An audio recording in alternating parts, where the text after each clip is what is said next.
Welcome to another Sallu Kapoor's podcast.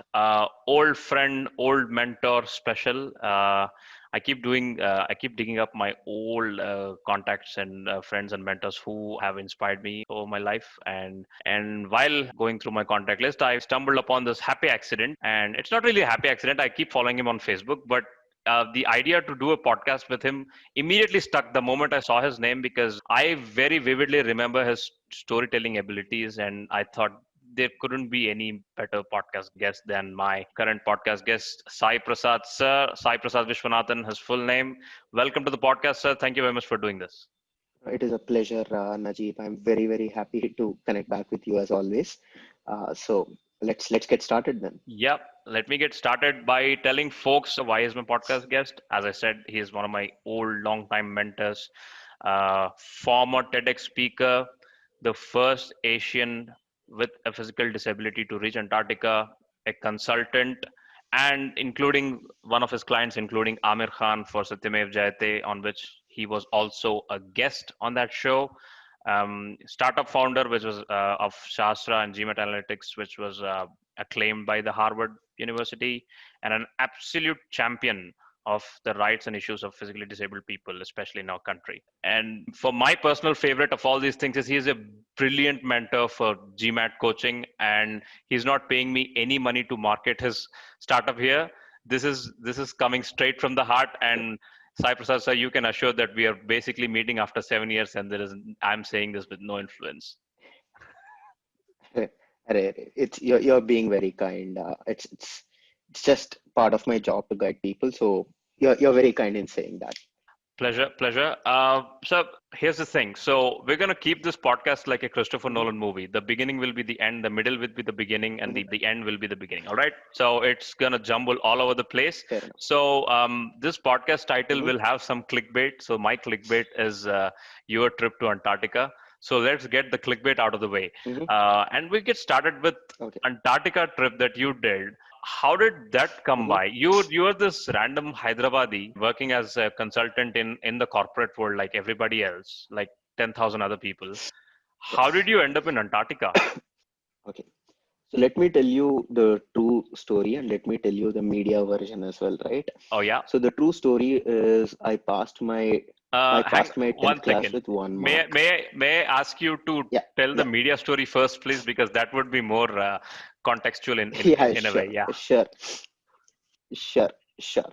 So effectively, the story goes that I'm the first Asian with a disability to step foot on the Antarctic continent. Uh-huh. Part of the theme is that in our country, people believe or associate the word disability with the word karma.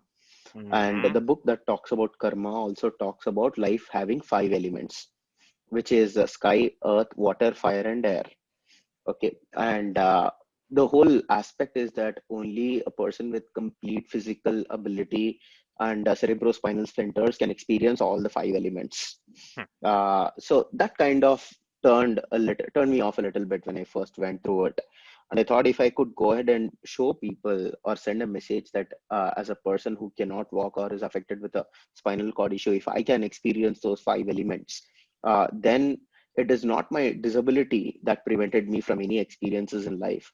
It is the fact that there were no enabling systems in place or any infrastructure in place that will go ahead and prevent me from experience life in full. So it all started with sky. I was the first Indian with a disability to skydive in the US.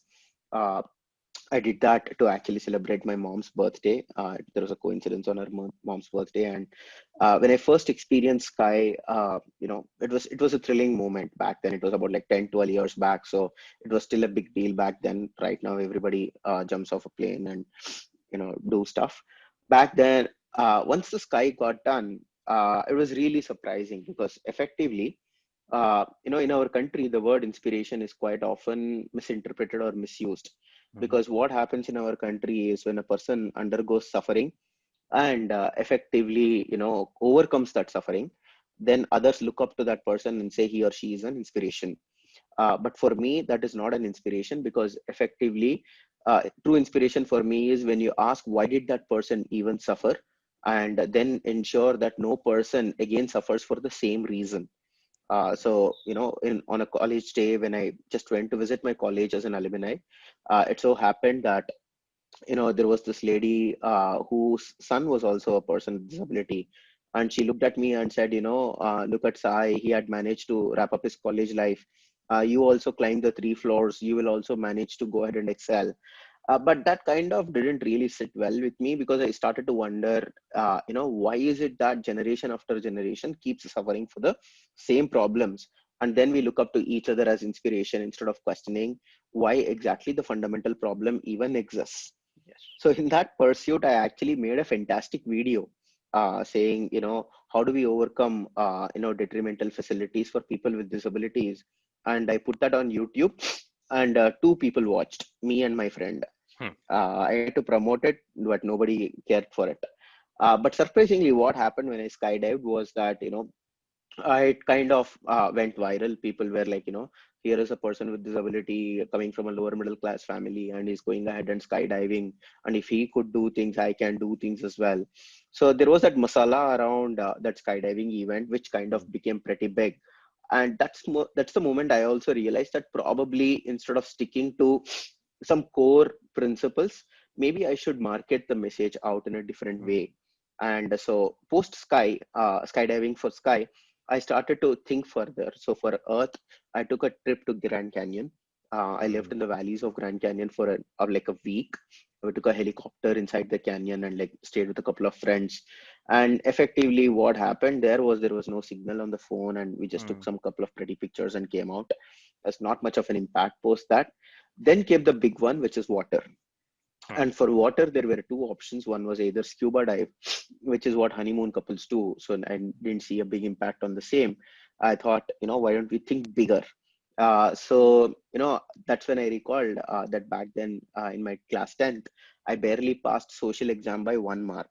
Hmm. I didn't even know where, which continent lied in map pointing and so on and so forth. Hmm. And, there was severe criticism when I kind of went to the US to pursue my master's program, Right. saying, can you live independently? Can you take a bus? Can you survive on your own? Can you wash clothes? Can you kind of take care of things?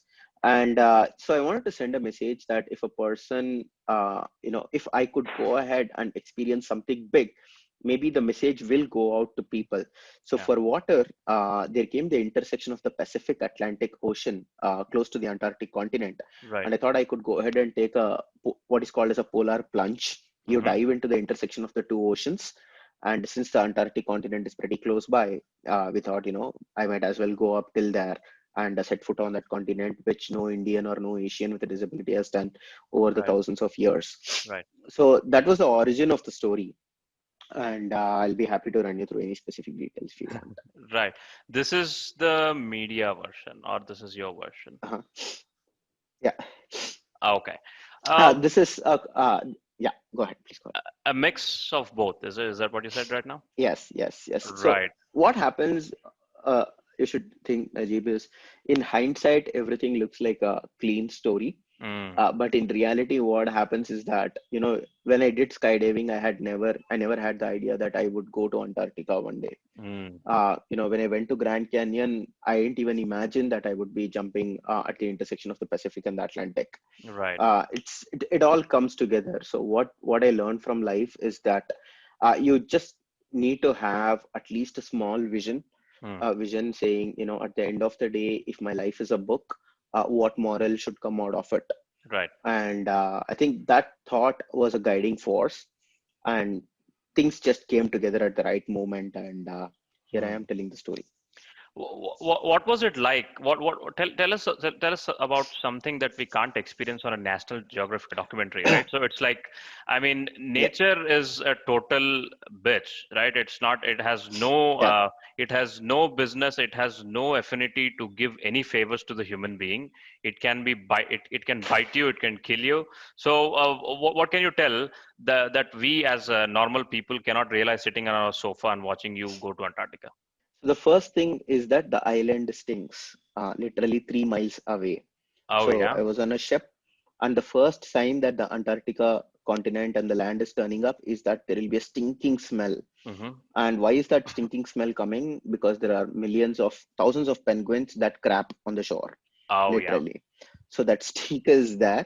So you are, literally traveling there, hoping to see this beautiful continent. Mm. But what you would experience is, first that very, very bad stink. Mm-hmm. And that's point one. Point two is you're on the ocean literally for 3 or 4 days. So there'll Mm-hmm. be seasickness Mm. and you would be puking and vomiting. You wouldn't have had a proper bath. Yeah. And most importantly, there is something called the wind chill factor. A lot of time we only look at Mm. the temperature based on what is being reported, Mm-hmm. but there is a wind chill factor where the coldness in the wind, and it's very heavy open lands and the wind that is freely flowing all the time, Yeah. it tends to cut the soft skin that is just there below your eyes. So there are Wow. constantly blisters up here and it burns. So effectively, the first three things you feel on the continent is a stink, there is a burn, and then you're tired, and you're like, okay, what's the whole point of actually coming here? And when you step foot on the continent, the first so many pebbles and rocks, Mm. and I couldn't even place my crutch at a proper place to stand, and it gets very skiddy. So you're wondering at one moment as to what is the whole point of all this and what happens if I go back and then tell people, here I have set foot on this continent, and then people simply say, hey, so what, big deal, you could have done much better if you had just stayed back and like help Yeah. people with a couple of other things. So that's the three unknown things. The beautiful things are once you get used to the island and you go a little interior, you would when the night literally sets in and it's Mm. roughly 2 or 3 hours of night in the summer, Mm. you'd literally see the end of the Milky Way galaxy. I mean, the millions and millions of stars, and effectively, I think I have grown tired of explaining how beautiful it is, and the biggest challenge since then has been to share in words how beautiful that feeling is, and Mm. failing at it constantly and then being disappointed with myself. So I'm not even going to attempt to explain how beautiful that is. Right. The second thing is it's so silent that you can literally hear the sound of whales around, and uh, Wow. effectively the call to each other. There's literally nobody at the continent, and Mm. therefore it's this particular lake, which is probably the world's best place to meditate. Mm. It's so one clean, pristine, and clear, and you can literally feel nature around you. But one distressing thing, like I said, is the constant wind that Mm. can get to your nerves. Uh, Apart from that, for an Indian, seeing the snowfall is a big deal. So South unless you Indian, have already been especially. to Manali or have lived in Yeah. the US, South Indian, seeing the snow is a big deal. So, yep, looking back, the most beautiful moment was just staring into the stars and knowing that, you know, you have made it to a place where, at the end of life, you can tell yourself that, hey, I have seen a couple of places in life which resembles how the planet was when man first came into being, Mm. and that experience makes it all worth it. Did you come back a different person after that trip? Did anything change in you? Did any attitude change in you? What did you learn? uh, so there are 3 to 5 learnings, right? First Mm-hmm. up, I think, let me give you the context to before I went. I think Right. before I went in there, I had graduated from ISB very recently. Mm-hmm. And as an MBA grad, I was this like proud management consultant with Deloitte. And, I thought that was the be and end of the world. Mm. But what that journey of Antarctica did over that 1 month was that it made me meet 50 to 60 really wonderful people around the world. Mm-hmm. The 15 to 20 odd ship members, the crew members, whose only job is over the 3 months, they would, take people to the continent and get them back. And then in the Yeah. remaining 3 months, they would take them to Arctic and get them back. And when I asked them what really motivated them to pursue such a job, it's Mm. just that they just wanted to be one with nature. I mean, Mm. it kind of is fascinating when I heard, there was this lady captain of a ship who told me that it's beautiful to live life with just one thought. The one thought being that I am a traveler and I just explore life. There is Wow. no purpose to it. There is no end to it. I just keep traveling up and down. My ancestors were nomads. And as long as I have food, clothing, and shelter, uh, I am more than happy to just see world and keep ferrying people around. So that's just one perspective. It can sometimes get to your nerves as to how can Yeah. people be that, take that sort of an approach to life. The second thing is that once you see Earth at its pristine beauty, nothing else in life excites you that much, because you Yeah. travel all the way to the continent and you have seen, something as pure, as beautiful, and as natural as it is. Mm. And then you come back to your home and you wonder, are we literally living on the same planet? And what happens is, because of that, you will start to wonder, is there anything I can do to preserve that part of the nature as it is? There have been calls where they are saying Antarctica should be the last place that should be left alone by human beings, so that its pristine nature is preserved for all the times to come. You Even if you don't want, you would start talking about preserving the environment. I mean, I wasn't an Mm. environmental activist before I went there, Mm. but when I came back, I knew that there must be some part of the planet that must be retained as it is, so that it can inspire a generation of people and remind them that this is where we came from. Mm. So I think a big part of me became empathetic to the cause. I think a big part of me also became more understanding that life is not about a rat race. You don't, Mm. technically speaking, if there was a checklist of things that Indian society wants you to do, whether it be engineering, MBA, management consulting job, or startup, I had checked all that list. And as per the definitions of the and the formula of the Indian society to be happy, I should have been, probably the top 5 happiest people on earth. But singularly speaking, this journey is something that will remain with me. Mm. Not because it brought happiness, but I think Mm. it brought peace within myself.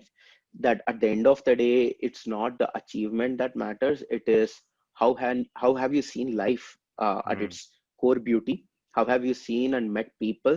How have you listened to their stories and enjoyed their stories, and we're part of their story as well? I mean, Yes. I'll never forget the night when I sat down next to that lady, and we were talking under the stars as the ship was floating around. And the way she was explaining her story, she literally had nobody whom she can call relatives. She didn't have a Mm. defined job, but at that moment she was completely present with me. And I think that's a that's an approach to life that I wouldn't even have thought about, or that's an approach to life nobody even taught me. Yeah. And I think it gives you a larger context, and through that I found my peace. Right. You have told so many profound things. Let me drop the bar a little by saying something silly. Of course, when you come back from Hmm? Antarctica and you see the Musi River of the Hyderabad, obviously you'll become an environment activist. Come on, how that's that was bound to happen. Uh, why has your story captivated millions on online and thousands, of course, offline when you meet people, right? So what is it that really people associate? What are the most beautiful, most kind things that people tell you when they meet you, right? Which really makes you feel happy, which really makes you feel like you've really accomplished at least part of your goal, whatever it is. Okay. Uh, so just to be honest on that, right? I think Mm.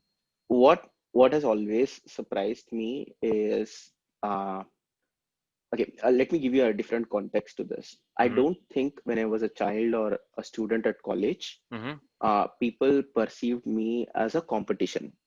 I mean, one way my life is different from others is that people don't get jealous of my life, because Oh. effectively they never expected me to kind of excel big. Mm. So therefore, I was never in the competition fray. Mm. And when I was not in the competition fray and would accomplish, they would see my life as a progress from a point where there were zero expectations to something that he has accomplished. That comes from their own perception. I'm not calling that perception good, bad, right, or wrong. Mm. But it's what it has showed me is that when people come down and tell me whatever it is that I have accomplished, what Mm. it tells me very clearly is that they are able to see the goodness in the work of a complete stranger such as me. And that means deep down, humans are good and Right. they don't want to be competitive. They want to draw inspiration from each other's stories, and they want to kind of, make it in big in their own way. It's got nothing to do with me. It's got everything to do with what the person wants to feel. Hmm. In a normal world also, I think we can easily draw inspiration from each other, but the reason we probably don't do is we probably think of our peers as competitors and our seniors as potential threats, and the juniors as probably valueless to add anything Yes. to our lives. So that kind of adds a little color to our judgment. But from my life, I could say that when that perception was removed, Hmm. people were able to assess and understand that, here is a story of a person who did not, on whom there were not many expectations in the beginning, Hmm. but a progress was made. And if he could do it, I could do it. And then they started to relate themselves to that story. Hmm. And since each person's own view of himself or herself is not guided by a color, they Hmm. started to see inspiration. So I don't really think I specifically did anything to achieve or create inspiration into people. Hmm. I think it's people's perception of my work, and their honest and in a lot of way kindness as well, Yeah. to look and take time out for my work, and that's what has made the big deal or the big difference in my life. Right. Let's shift the conversation a little bit to how people with disabilities are treated in our society, right? Tell me some good Mhm. things and bad things about how we treat people with disabilities in our families, societies, friend circles, you name it. Okay, so I'd have to take two views to this, Mm, both on the good and the bad as well. mm, One a male view and a female view, just to be on the fair side. Okay. right. uh, as a guy, I could go ahead and say the good things, like I said, is in general life or normal life also, people don't see us as a threat to other people's lifestyles. Hmm. I understand that we are a resource constrained country, whether it be infrastructure, space, money, economy, anything, there is Yeah. competition at the end of the day. Yeah. So nobody looks at us as a threat to their Mm, livelihood. mm, So the extreme version of it is sympathy. The opposite end of the spectrum is complete apathy. yeah. So on a scale of 1 to 10, with 1 being I don't really care about his life, to 10 being Ayo Papam, why is his life like this? Mm, I think we as Indians, especially the younger generation, the millennials, are at a sweet spot of 5 or 6. hmm. I think I've been fortunate enough to be with some really really good friends during college days, who absolutely never made me feel any different. Right. Uh, the bad part, if I could say that, is, at the end of the day in our country, when I come back to my family, the struggles are still real. For Hmm. instance, there was rain in Hyderabad just 3 days back, and the elevator didn't work, and that means I would now have to climb 2 or 3 stairs, Right. and 2 or 3 floors. And at that time, I cannot simply say, "Hey, I went all the way to Antarctica. I am this MBA grad from ISB, so this should not be a big deal." The struggle still exists.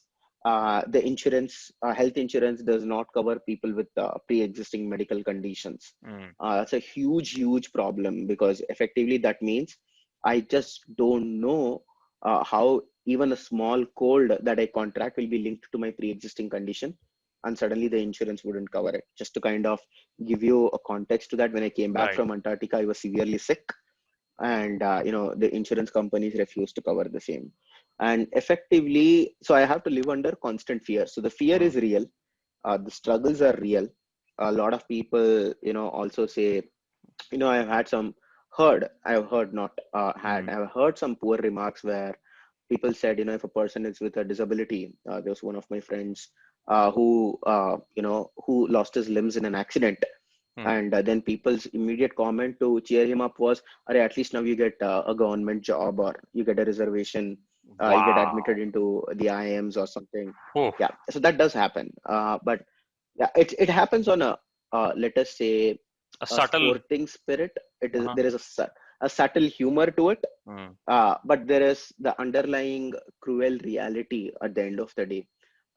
Because just as an example, if I could quote this character called Tyrion Lannister in Game of Thrones, mm, he was this witty, sarcastic dwarf, yeah. but deep down there was a lot of sorrow as well. Yes. So I think the bad part is that there is that underlying current of hey, his life is actually probably easy given the Mm. government jobs reservation and somehow it's settled.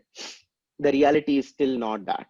Uh, a lot of people are experiencing, it's like, you have uh, a lockdown permanently in life.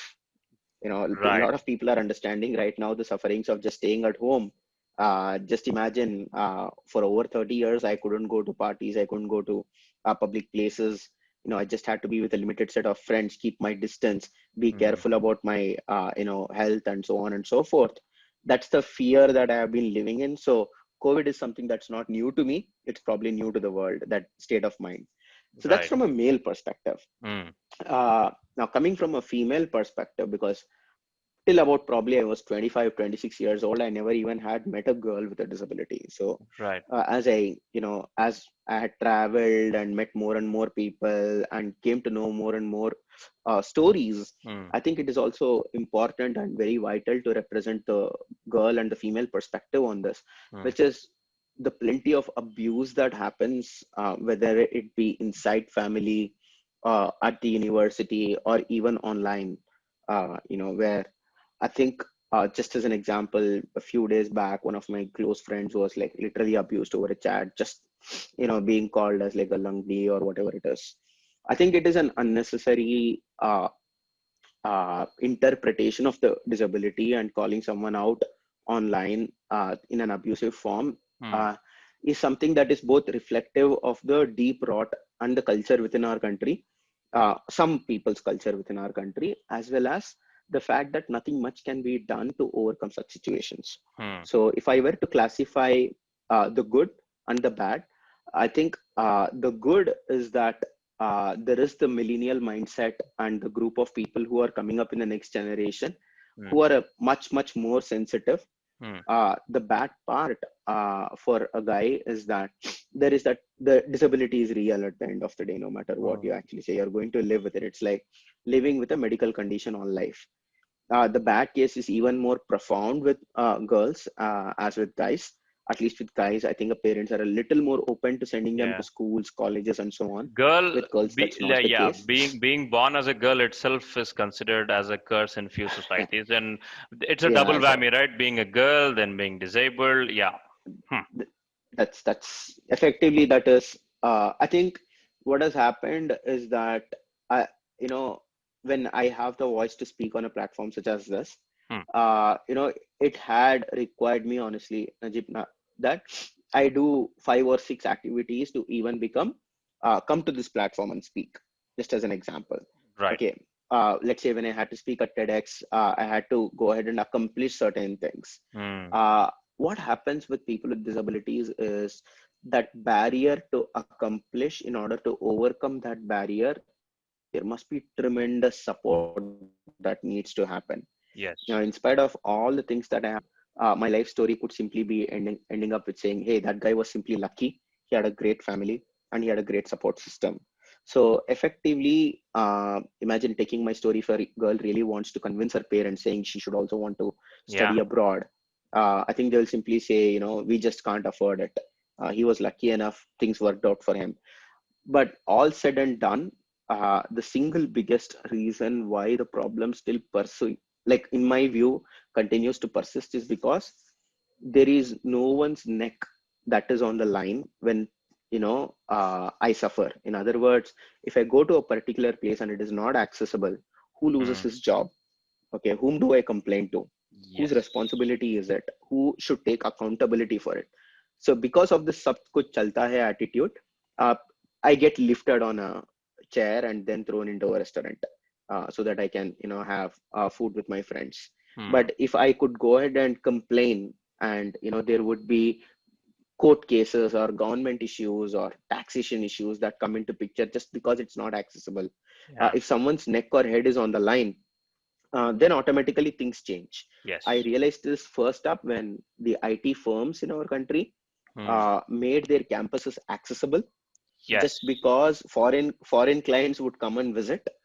But then, you will follow the American Disability Act in India just because your clients are American. But then the Indian companies, effectively, if you don't do it for our own people, I think it is just that culture of sab kuch chalta hai, and the fact that we don't implement our policies seriously. That is the Mm. biggest challenge.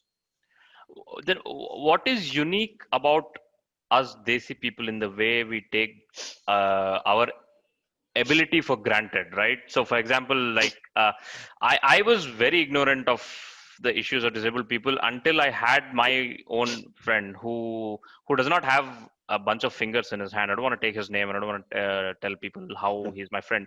But I looked at him, I looked at his hand, and said, like, this guy will never be able to do a pull up in his life in a gym. And that is where I my perception changed, in the sense that, man, I'm so lucky to be walking on two legs. I'm so lucky to be able to Mhm. hang over a bar and do some Mhm. exercises in the gym, right? So, do you get really frustrated when people take their able bodies for granted? uh, Honestly speaking, Najib, nobody has the time to think about other people. We are constantly Mm, worried about how we are perceived by other people. right. But if I were to take my 24 hours in a day, in the 24 hours, the amount of time I spend thinking about others is probably less than probably 5-10 minutes, not Mm, even 5-10 minutes. But I'm constantly thinking about how other people perceive me. mm, So from that context, I think Indians are unique in a way that we are probably not comfortable speaking out our negatives openly out in the open, mm, because we quickly build a stigma around on it. This also happened with COVID very recently. yes. When a particular patient is down with COVID, every family around him or her started to panic. Mm, So I think what has happened because of that centuries of stigma around disability is that mm, till my father's generation, or probably a part of my generation as well, people were not comfortable talking out openly. mm, On top of that, there were not a very strong educational or communicational skill background to talk about things openly. mm, And subsequently, add on top of that, there is a very strong familial structure in our country. right. So if there is a problem in the family, we try to hush it up in the family. We don't take care of it in the open. For Yes. instance, there were days, back during my college days, I was, standing at a bus stand. There Mm, was not much help. mm, The first remark that came out from a lady was, "How did your parents even leave you here alone?" You know, it was the question is, where do you want to get to? yeah. How can I help? Okay, but if the question is, why did your parents leave you? It's as if parents are kept accountable to where their child is or why they are suffering, and not the system as a whole. Yeah. I think part of the blame, I think Indian culture, because of its family structure, is beautiful in a lot of ways, but it can also get nerve wracking on some other areas where they try to hush up the negative aspect. They try to take responsibility for things that they are not even guilty of. Mm, Okay, my family was not guilty of my disability, so they don't yes. really need to take accountability or responsibility for the same. But the country makes it feel as if these people are responsible for it. So there is this fear mentality that constantly develops. For instance, I go and, let's say, play a sport, I fall Mm, down, mm, I get injured. The first thing a doctor might remark is, "अरे आपने इसको क्यों छोड़ा वहाँ पे?" Or I go mm. to a playground, the PT master might say, i तेरे को i जरूर don't I won't take responsibility if the हाँ guy, yeah, तेरे तेरे को को जरूर जरूरत ये नहीं. So किया effectively, that, yeah, we are a risk averse culture, we are a hmm family tight culture, we are a stigma on negativity culture, and that's again all driven by the fact that resources are very minimal. Hmm And there's no there was a time in my life where my blood was boiling and I was younger and I would blame the system for it. But I understand right now, in my 30s, that look, this is how people are going to be. But hmm the least thing that we could do is make another person's life a little easier. And right when I say a little easier, that kind word, or that supportive word that could come out of the mouth in a critical moment, can make all the difference. Hmm I'm not saying put the person on a pedestal, or call him inspiration whenever he just wakes up in the morning and walks to the bed. I'm saying, let's say he's at a bus stop, just wait for him to get into the bus before you climb in. Or let's say you're at a mall and the elevator opens. I mean, I've seen this thousands of times at Inorbit, where the elevator is always almost completely full, and people just keep getting in and getting out. And because the wheelchair is pretty bulky, unless there is space for four people to fit in, I cannot get in. So effectively, I just keep waiting. The average wait time for a person with disability to get into an elevator at Inorbit Mall, if I could go ahead and do a research on that, that will be easily 3 or 4 times higher than normal. I think the smallest of things like that Right. can make a person feel that, hey, the community is making space for me. Hmm. We are not going to lose anything. Think the best most beautiful things that happened in my life was when my college shifted its labs to the ground floor Right. instead of the third floor, and that made a world of difference to me, not Hmm. because it became easier to do the labs, but because it sent me a message that my college was going to do this for me, which means I better study properly and do better in life. Hmm. Another area was where my college canteen owner, I was really, really worried. Due credits to him, when a particular company, Cognizant, came for placements. Hmm. That was the first company that came for placements, and I was really worried back then whether companies would recruit a person with a disability. Hmm. And I had all the percentages. I was the college topper, and effectively, I thought, look, if they reject me, I'm going to be mentally down, and I was nervous, and I didn't know what to do. And the college canteen owner saw this. He came down to me and he asked, why do I look a little down? He had that empathy to ask. So I told him, I couldn't tell my HOD, I couldn't tell my college counselor. I told him, I'm worried on this. And he provided a simple solution. He said, like, koi baat nahi bhaiya, we'll speak, and we will arrange your interview post lunch. Hmm. So I'll bring the HR down for lunch. And when he's having lunch in the canteen, you go and sit in the interview room. So the arrangement was that my interview was scheduled immediately post lunch. The HR went down for lunch. I went into the interview room. When Hmm. the lunch was done and the HR came in, I was already in the room. Hmm. And the interview began and got done. And only after the interview was done, the HR came to know when I stood up that I had this disability. And his first reaction was, oh, that O told me that there was, the association with stigma, but by then he had made his decision internally also to select me. So it was now a clear battle between the stigma or discrimination against selecting me. He did select me, due credits to him, and due credits to the canteen owner as well, who thought this through back then. I think little things that like that tell us that the society still cares. I don't imagine that by the time my life ends, our country will be completely accessible. Hmm. But I hope that by the time my life ends, there are at least, 100 or 120 people like me who have experienced life at its most beautiful and its best, Hmm. and who have had the support system. Even in our country, you don't really need to be educated. My college canteen owner was not trained on inclusivity and diversity initiatives and all. He Right. just knew that I was down, and that's just basic ability to empathize with people. A lot of Indians have it. I think as a culture, if we can show it to people beyond our immediate family, Right. I think we are one step away from complete magic. Wow. And I told you this podcast would be like a Christopher Nolan movie, so I would have to go to the start.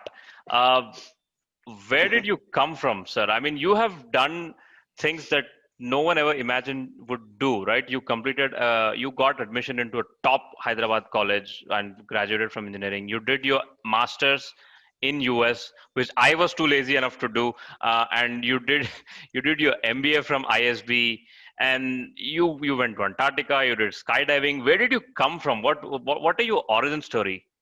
So I was born in a little village in Tamil Nadu. It's a place called Lalgudi. Right Hmm. now, it's a town in the Tiruchirappalli district. My father worked for railways, and I was born with this disability. And obviously, back in the 80s, this was a huge, even bigger stigma Hmm. than you can imagine. So I took a transfer. We came down to Hyderabad. There were about 7 to 8 schools that I studied in Hmm. because, again, I had a neurogenic bladder condition as well, which means I don't have control over bladder functions, which could mean that parents of children who would study along with me would be worried if their child would get infected Right. because of me. Right. So I had to change a few schools, Hmm. and like I said, because of that constant disturbance, initially I didn't have many friends. My education was poor till about class 10th. Hmm. But then what happens is that there comes a phase in everybody's life. I think if I could tell one message to people, I would say you only need 3 or 4 good years in life. Hmm. Not even 4 good years. You just need about 30 or 40 days of complete madness and disciplined effort, and your life would turn around forever. So I had one such period during my intermediate when I was completely focused on education, Hmm. just because again I had the right set of friends who were equally passionate about education and who had similar background as me. So Right. I would say we were like a bunch of underdogs or losers who were put together in a very low section in intermediate, saying you all are never going to score any rank. And I think that gave us freedom. And once again, when people have no expectations, I think you have that great freedom. And things worked out well during intermediate. I joined my engineering in CBIT college. Like I said, the classes were shifted to the lower floor. The college was a Hmm. fantastic ecosystem. I made my first best friends in life there. Hmm. One simple example of empathy is over 4 years, not even once did I had to ask any friend to carry my bag. I would drive a scooty, my friend would take the bag automatically.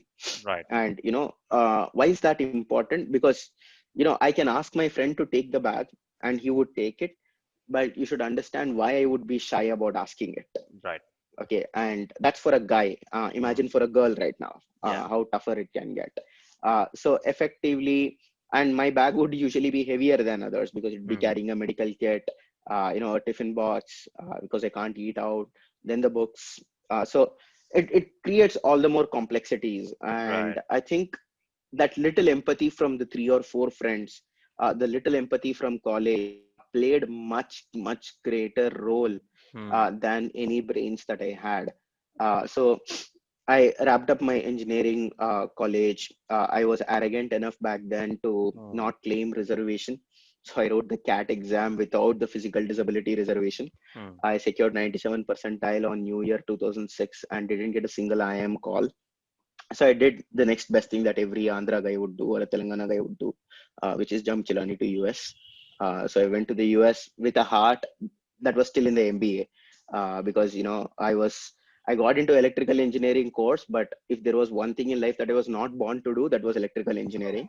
But my For most dad kept people. telling that, yeah. So but my dad kept telling that, in order if you can do something that you don't like with discipline and do it well, then people will start to trust you, and then the Hmm. things that you love doing, you'll absolutely excel in it.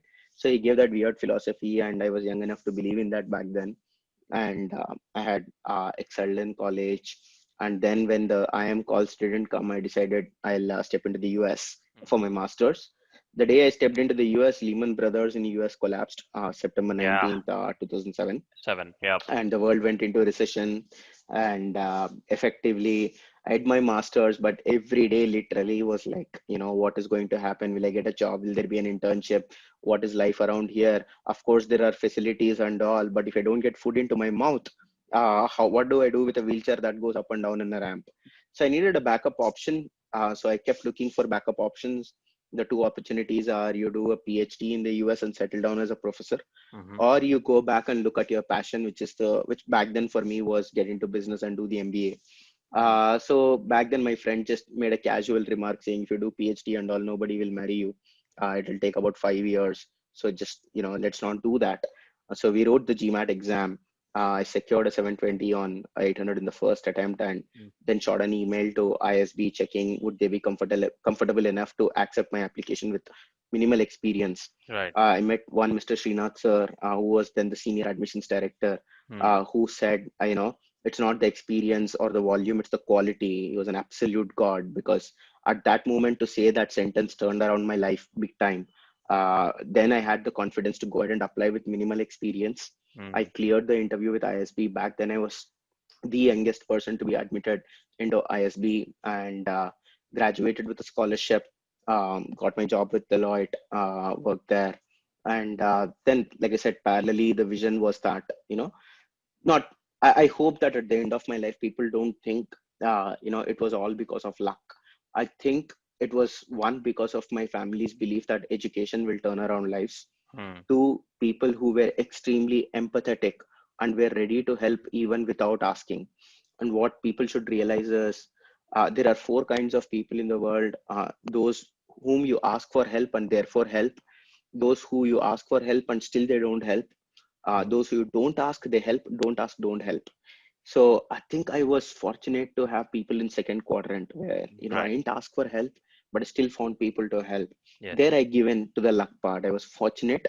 But my family took the first step by putting into the education field, Mm. and I found my friends. Then I found people like Srinath sir. I found people in the US who would give me research scholarship, trusting my ability. Then I found the interviewer at Deloitte. I found the canteen owner. I Right. think what happens a lot of times is people are scared whether things will work. When you kind of take a risky decision, people often wonder whether things will work. Right. My philosophy after having seen life so far is you take the first step, Mm. and things that you did not even imagine Mm. will happen. Like for instance, on the day I had decided to go to the US, I had no inkling that Antarctica would be a part of my life. Right. How it all shaped up, I even if I had to write my own story in a crazy way, I wouldn't write it that way. Mm. So one learning I have from my life is when you really want to do something but are really afraid of what the end result would be, Right. do not worry on the result, because like I said, in the end, nothing matters. Mm. Take the first step and you will find 5 or 6 people who will come and take your story along into unimaginable heights. That's what I Right. believe. Perfect. Perfect. Keeping in tradition with the non-linear way of this podcast episode, let us jump to the Amir Khan thing. How did that come across? You were a guest on the Satyamev Jayate show, but you were a consultant, Yes. obviously. But how did you end up being a guest, and how was that Yes. experience like? What is Amir Khan like? Tell us all about it, sir. So again, going back to that story on skydiving, Mm. when that went viral, obviously there was a lot of news media attention. People were like, this guy skydived and pursued his masters in the US with a scholarship. Right. Parallelly in the country, the Anna Hazare movement was happening. There was like a lot of social consciousness on Yep. where we as a society were heading. Right. And based on, back then Satyamev Jayate, when it was launching, I think Mm. it was launching on a set of issues that was affecting a large number of people. Right. And the largest number of people who were getting affected on social issues were one, women, Mm. followed by sexual abuse on children, Right. then immediately followed by dowry, and fourth was disability. Mm. And see, we were probably the what not were we are actually probably the single largest minority in the country. Forget caste, forget religion. Right. At least 3% or 5% of India, we don't even know the numbers. Okay, so effectively, uh, I don't know the we numbers. don't till I think about 10 years back, till Mm. about 10 years back, Hindi language didn't even have a sensitive word for something called mental disability. Okay, the Wow. word mental disability or mental challenge, we would either call it as pagal. So imagine you go to the you conduct census, and people come to count people at your home, and you have to count people with mental disabilities. You literally have to ask, क्या आपके घर में पागल रहते हैं, या क्या आपके घर में ऐसा बच्चा है जिसका मानसिक संतुलन बिगड़ गया. Okay, so how do you actually ask? When you can't ask, you can't count. When you can't count, you don't know the numbers. When you don't know the numbers, you can't formulate policies. The So society that effectively, sorry, the society that doesn't talk about these issues will not have these words in the vocabulary in the whatever the language they speak, exactly, right? exactly, So exactly. So even like till I finished college, the word was handicapped. mm, Then it became disabled. Then it became physically challenged. Now it's person with disability. I mm, wonder why is it so difficult to call me as Sai? My name is Sai. I have a name at yeah, the end of the day. Okay, yeah, so effectively, people just don't call others by name when a person has a disability. Okay, the right, wheelchair guy or whatever it is. Okay, so effectively, getting back, so disability was the fourth biggest issue back mm, then. And mm, at ISB, I had also worked on a big project where we were mm, looking at how do we employ people with disabilities right, as soon as possible. In other right, words, we were looking at, my case was the case of where I was educated and therefore I was getting employed. mm, When I'm educated and don't get employed, that's a discrimination problem. yeah, Okay, when I'm not educated, unemployed, that's a charity case. yeah, And but I'm not educated and not employed, that is where bulk of India lies. So how do I ensure that a generation of people who are in millions across, genders, societal barriers, they're not even at one place, they are spread all over the country.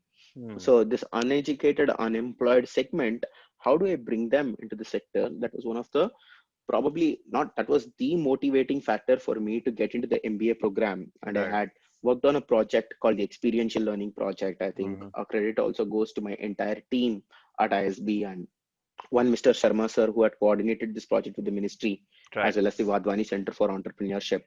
We had come together to try and find out what would be the best sector. Hmm. And let me kind of give you the stigma issue again. So I had realized through my analysis back then that it is absolutely going to be very difficult to employ thousands and thousands of people who are aged 35 to 45 Hmm. and train them on technology skill sets and employ them in the IT sector. Right.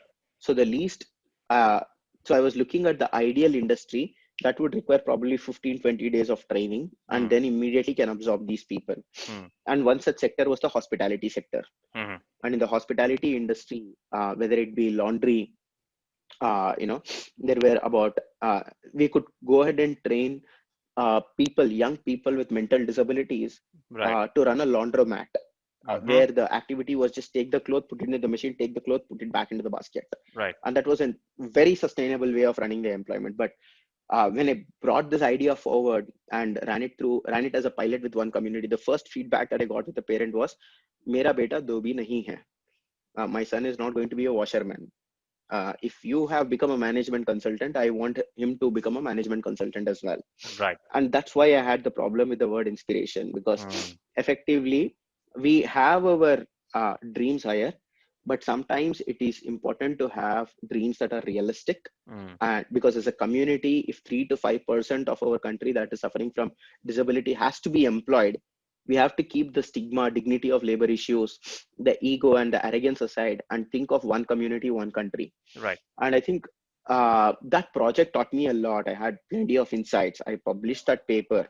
The then Home Minister, Mr. P. Chidambaram, also had got the opportunity to read the report, and he gave me an award for that.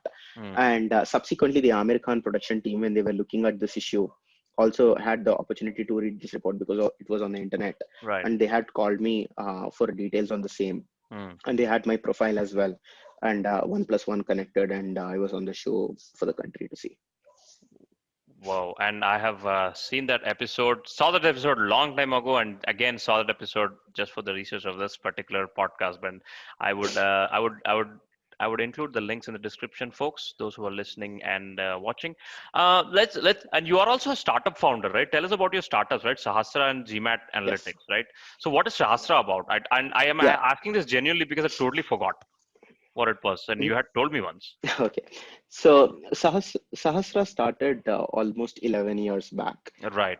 So effectively, it all came because, of the thought that the amount of difficulties that I faced, whether it be financially, emotionally, physically, or mentally, to get Hmm. my education done, Hmm. I didn't want another student to face the same, at least another student to face the same. That's how it started. So I went to my college and I thought I can run through my life story Hmm. of what happened in the US, how, I had beaten the odds to graduate from a top university there. And, the college more than come of me to do the session. Right. There were 700 students keen to listen to Hmm. the story that I had to share. But then at that moment, I also realized I really don't want to do this for free. I want to charge for the session because the auditorium capacity was roughly about 500 or 600 people. Right. Right. So I thought maybe if I can put in a minimal fee of about 500 or 1,000 rupees, Hmm. then people, if they pay the pooled money, I'll give it back as a scholarship to another student like me on a need come merit basis. Hmm. Since it was my college, it worked out well because the brand was big, and there were about, I think, around 700 people who paid a big amount. We pooled the money, we opened a corpus fund, Hmm. and that went off big.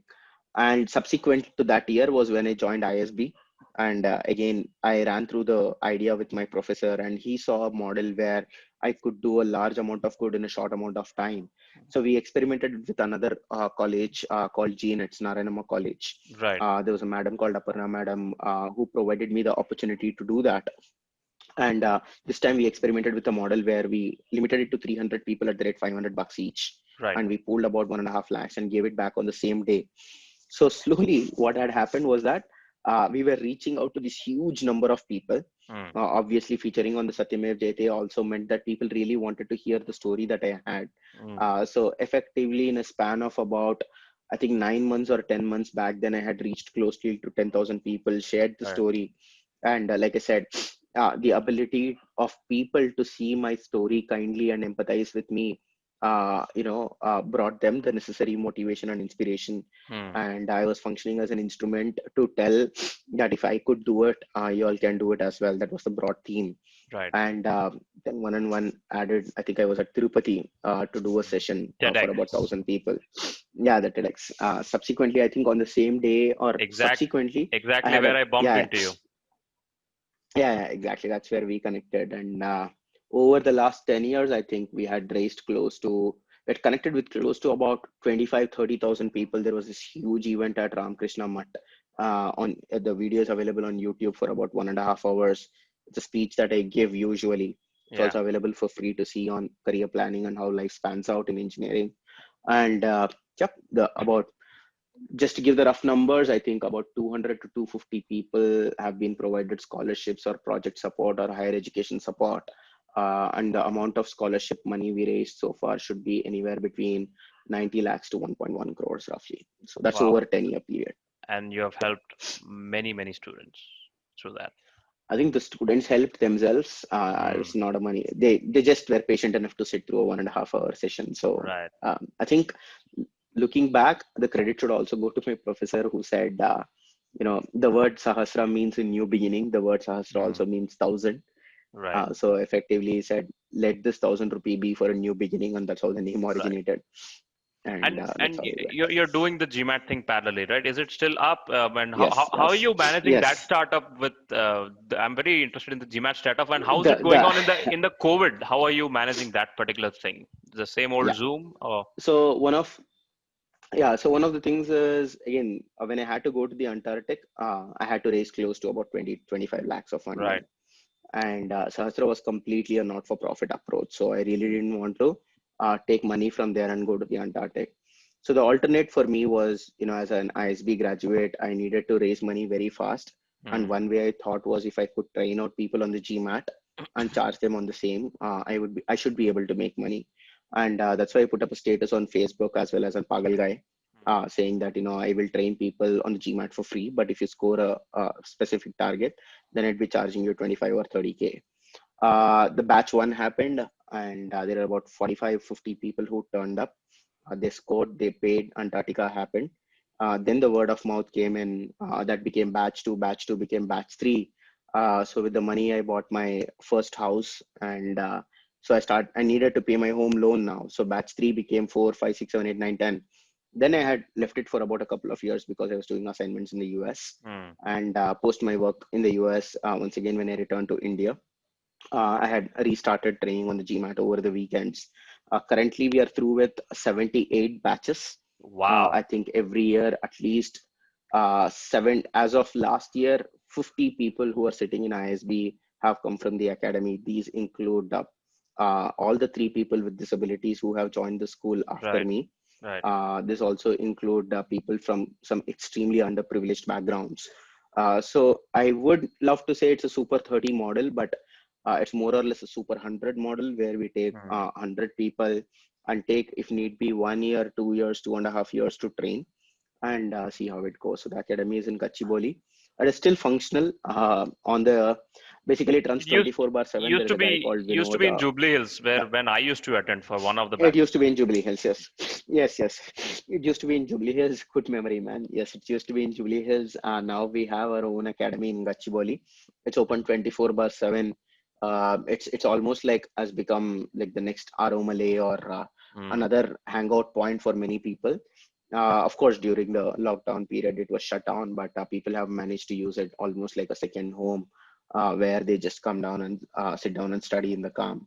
And So if you just bump into Gachibowli any day, yeah, yeah, I please go. remember driving every early morning on the weekend and arriving 10 minutes late because I was stupid and young back then, and and that was my only test with Jubilee Hills. I never imagined that I would attend a GMAT class in Jubilee Hills, because the only thing I associate Jubilee Hills with celebrity houses, and that was my memory. And this is, I'm talking about 2013, right? And that is where. And guys, Yeah. because I've attended this class, I don't remember what my batch number was, but let me assure you, this is nothing like Narayana and Chaitanya that you see here. I don't care if they both come and sue me. I don't care, right? But yeah, I can assure you that these classes are different. Moving on to the most important question that I would like to get in your insights on, right?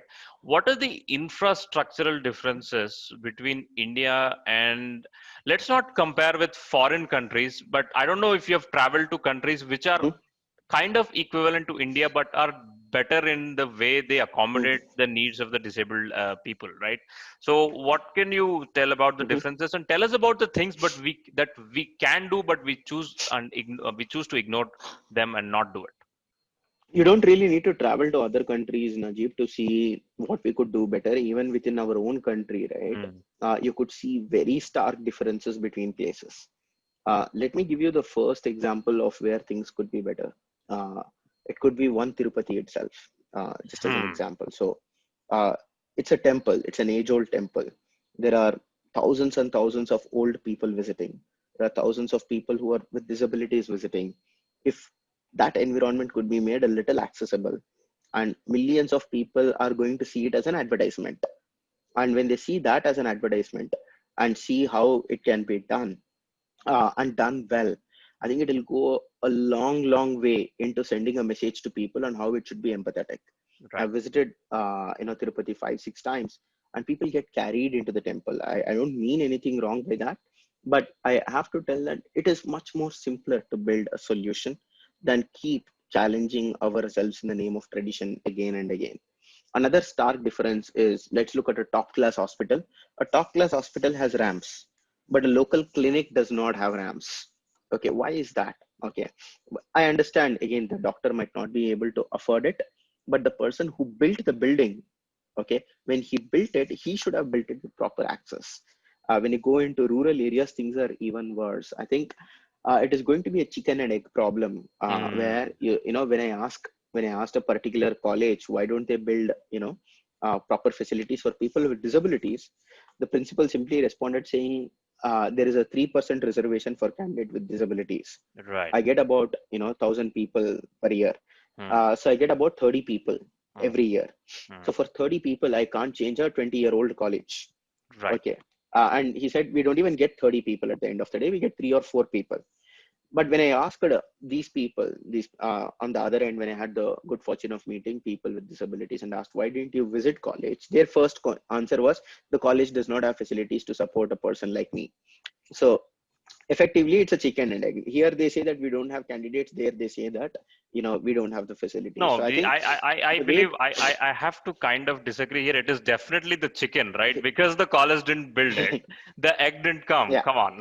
Sorry, go yeah, on. yeah. So effectively, I think that is where the problem, is going round and round. At the end of Hmm. the day, I think one classic example, at the risk of sounding advertising oriented, is ISB itself. Because Hmm. when they built a facility, what they did was to send out a message that my admit into ISB was not made on reservation.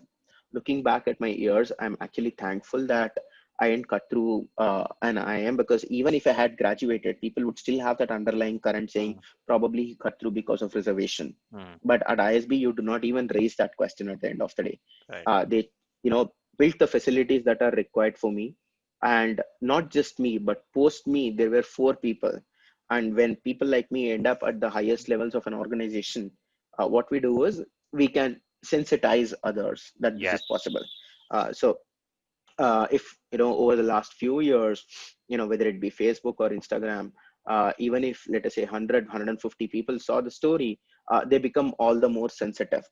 So it was not a matter of one person, like the principal thought all those years back.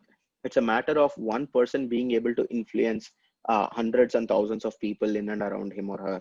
Right. So effectively, I think the transformation, like you said, should come with the chicken. Institutions must take responsibility to transform their infrastructure. There are places that are doing it, or they're doing it because it's good for their business. Okay, Yes. it is a selfish reason, but nevertheless they are doing it. I think if we can look beyond selfishness and say, let's do it because it's the right thing to do. And if we can incorporate and encourage more designers, architects, policymakers, policy enforcers, entrepreneurs to challenge the status quo, I think more and more people would come into the system, and it will create that avalanche effect. And the gentle closure would be sooner or later, everybody will become old and everybody will become disabled. That's the last step Mm. before you die. Yes. So if Yes. you build a system today, tomorrow you will find that system to be useful Here's the for thing. yourself Here's too. the thing, sir. So You're that's the talking selfish about pitch. you're talking about these massive buildings and infrastructure. Let us look at our own homes, right? So this is something that I realized Yeah, when when I saw a couple of my grandmas who were absolutely struggling to walk, and they refuse to visit certain homes because they can't get in the house, right? And our very yeah, yeah, houses are yeah. anti-disabled. The least accommodative houses is what we have. What is the point of having a gadappa in Telugu or a Dehli's in Hindi, which is Yeah. literally a blockage for a person who can't even take his leg off the ground, right? No ramps. Are our own houses, our own flats, our own apartments disabled friendly? That is something that is the that Forget I think that. I think that is the place where we can get started, right? In the first place. No, I'll tell you something a little more serious than that, Najee. Mm, Let us accept that it is not friendly, but mm, then even if I want to overcome that, mm, no, just giving you a case scenario without taking names. mm. Imagine a girl wants to go and write an exam. Okay. And let me give you two cases, a girl with a visual disability, a girl with an orthopedic disability. Right. And she has to go and write an exam. And, now the exam is on the third floor. So Mm. someone has to carry her. Yes. Now in the absence, no woman is going to carry that girl. Okay, college student, she won't be able to, so a man has Mm, to carry her. Now mm. imagine the fear of a family that a girl has to be carried, okay, literally 3 floors. No matter how good in character the other person is, there is Right. that fear inside. And that, you know why would people take a risk? Right. Okay, and when you don't take a risk about a young person going to college, forget everything about old people and how their inability to come out is. Right. Now when it comes down to visual disability, till the day of the exam, people do not know whether a scribe is going to come down or not. Every year I see people Mm. putting up statuses saying there is an exam, is there a scribe available, is there a scribe available? Right. uh, just imagine the tension of the parents. Not only now should I study, I should also be worried whether the person who is going to write my exam is going to come down. Yes. So I think, it's not much to ask to allow people to live without fear. Right. I have probably sort of given up on hope that the infrastructure is going to turn around, because unless all the Mm. old buildings collapse because of an earthquake, and an awesome architect comes up and says, there is universal inclusive design that we should include, and that will be because of low cost. I don't see any old grandmas coming out and doing disco dance on the road. That's not going to happen. Mm. But you can get young women out to college safely, young guys out to college safely. Effectively, you can make parents not be afraid of what will happen to their child when they go to school. Mm. You can reduce the amount of stigma that can happen.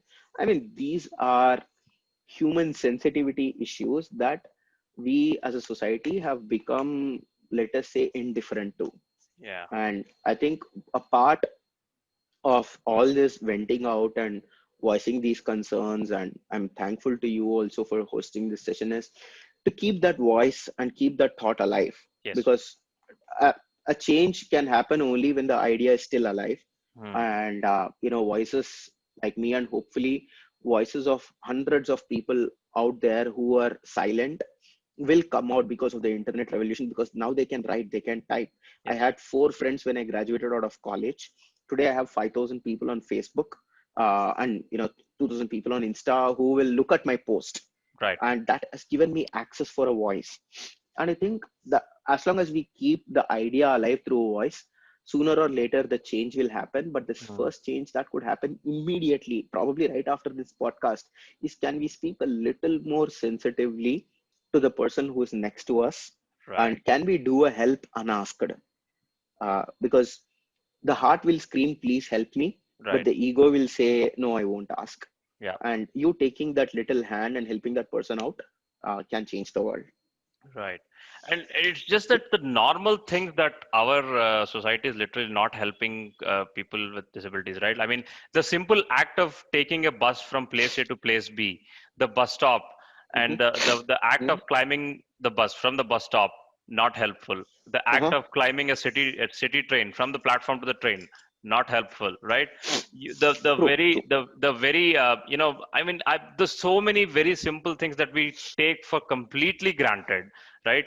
The act of going Absolutely. to a theater at the drop of a hat, right? So I Absolutely. like I can just go on and on, but where, Yeah. where what can be done? Is there a campaign sort of thing that we that you plan to launch? What is your ultimate goal, right? So what is your ultimate master grand mega plan?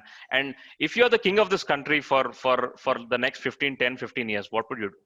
See, uh, I have a strong feeling that uh, the best revolution that can happen is when an individual thinks for himself. Mm, In other words, if I stand on a stage and scream problems out at 300 people, that's never going to solve a problem. right. If my father never had me as a son, Mm, probably he would never have understood what an issue with a disability is. right. I think the single biggest revolution that can happen is twofold. One, we as a culture and in our education system should make young children empathetic towards how Right. different and how challenging other people's lives could be. Mm, I mean, I learned a lot of useless trigonometry, calculus, and a lot of stuff. But I think if I had about 10 classes telling me very early on in childhood that there are going to be 10 people in the world that who are different from you, yeah. and these are the five kind things that you can say. And having a, if I could make one law mandatory, I would say five kind things to people Mm, on your own, make it a habit, and slowly it'll build. The second thing is accountability. I'm serious believer in the field that when things do not happen in the right way, people should know whom to complain to. right. We are either driven by, let us say, an incentive or selfishness to do well, or the fear that if things go wrong, I'm going to be punished. As a culture, I think we are trying to believe in the inherent goodness of a human being, Right. but human beings can only be as good as the situation to be. So when the situation does not allow, which is happening to be the case because there is no resource for us, Mm, I think one incentive is try and teach during childhood, saying that we can share this planet kindly, empathetically with people. And when you don't follow that rule, someone's neck is going to be on the line. Starting with the school principal saying, if the school has no accessibility, ouch, you lose your job. right. If the university is not having an elevator, I am very shocked to look at some colleges that say the elevator is for staff members only. The elevators are supposed to be for people who have disabilities. Okay, the malls, the parking areas around the malls. I Ask think them more. places where the public is effectively, simply put, two thoughts: give empathy as a way of life and teach Right. empathy as a way of life Mm, during school times and build young children who are sensitive. mm, And to ensure that at a policy level, if something is not implemented, I know the one phone number that should be called for mm, action to be taken. mm. So if you drive on the fear angle and drive on the incentive angle, I think sooner or later the problem will disappear. Right, right. I hope that problem disappears, sir. I don't know how hopeful you are. I don't, but you, people like you, make me hopeful, and may more people come out from your story and your inspiration, and make even more number of people hopeful. I think this has been a brilliant, brilliant podcast. One of the most articulate guests I have ever had is you, sir. Thank you very much for doing this. Thank you very much for your time. Uh, how can we find you on the online space, if you can mention, please? So my Facebook is facebook.com/celebratinglife.sci. Right, Email ID is happy.blissful, happy.blissfull. It's spelled right, wrong. It's double S double L at right. gmail.com. Hmm. Instagram, same ID, happy.blissful. And LinkedIn, I think it's linkedin.com/in/sprasadvi, Right. or just Google my name. That should be fine. Yeah, Google his name, Google his episode with on the Satyamev Jayate with Amir Khan. Forget about all the gurus in this country. This is the guru you need, ladies and gents. That's it from the Yes. Sulu Covers Yes. podcast. Till we see you next time. Bye, everyone.